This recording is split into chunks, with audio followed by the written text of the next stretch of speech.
This wine moment is brought to you by Kosta Browne Winery. Kosta Browne, obsessed with Pinot Noir.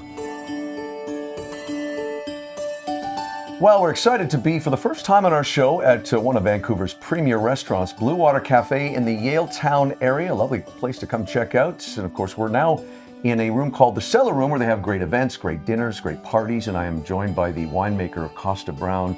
It's Julien Howsepian, who is the winemaker. Welcome to our show and welcome to Vancouver. Thank you. My pleasure. Great to have you, sir. Of course, you're making the rounds and seeing some of the places that bring in your wine. We'll get to that in a little while. But let's talk about your wine. And I want to talk specifically right now, one of my favorite types of wine is the Pinot Noir.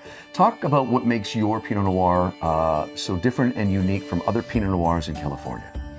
Well, that is a good question.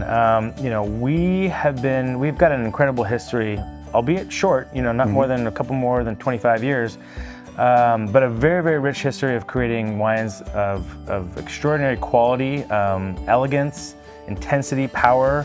And so, when we're making Pinot Noir, we're trying to capture the essence of California. Right. California is a unique growing region in the world.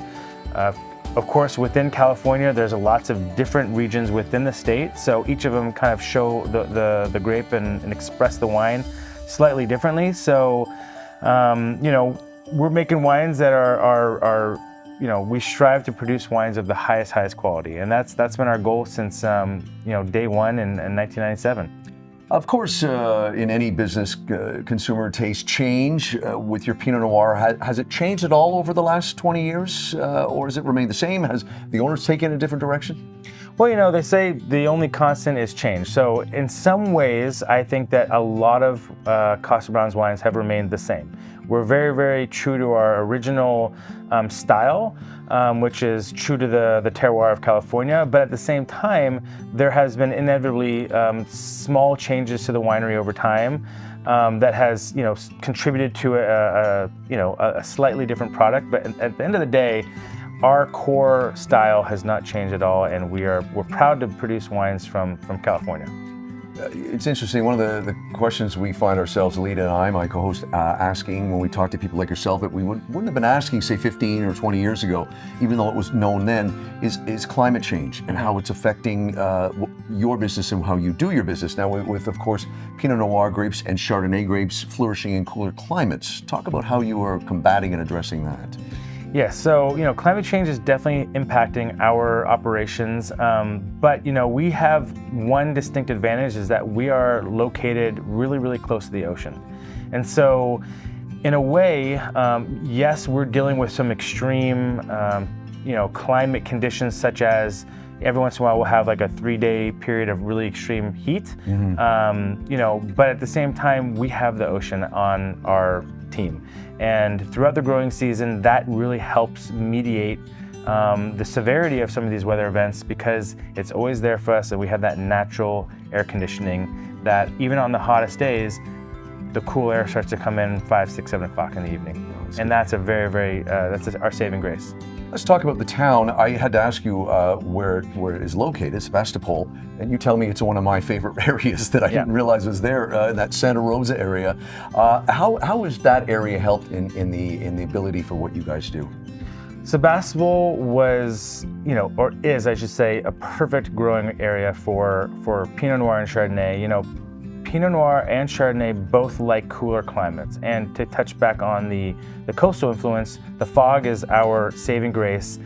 It can still get quite warm, where it's a relatively warm area, so the daytime highs can be a little bit on the warmer side, but every night the cool fog cools down the region, and that helps slow down the growing season. It slows down the maturation of the grapes, and in the end, that combination of relatively warmer conditions during the day, cooler nighttime conditions, makes for a very unique environment to grow Pinot and Chardonnay. I want to kind of wrap things up here by talking about you being here in Vancouver, and of course our show is seen across Canada. Your wine is available here. They obviously like what they're seeing and tasting from your wine. What is part of what you need to do when you're up here? And let's talk about where people can find your wine. Yeah, well, winemaking and selling wine is there are actually two very much different things, right? I mean, winemaking is a lot easier than selling wine, so it's really important to get in front of people and to tell the story and to show the passion.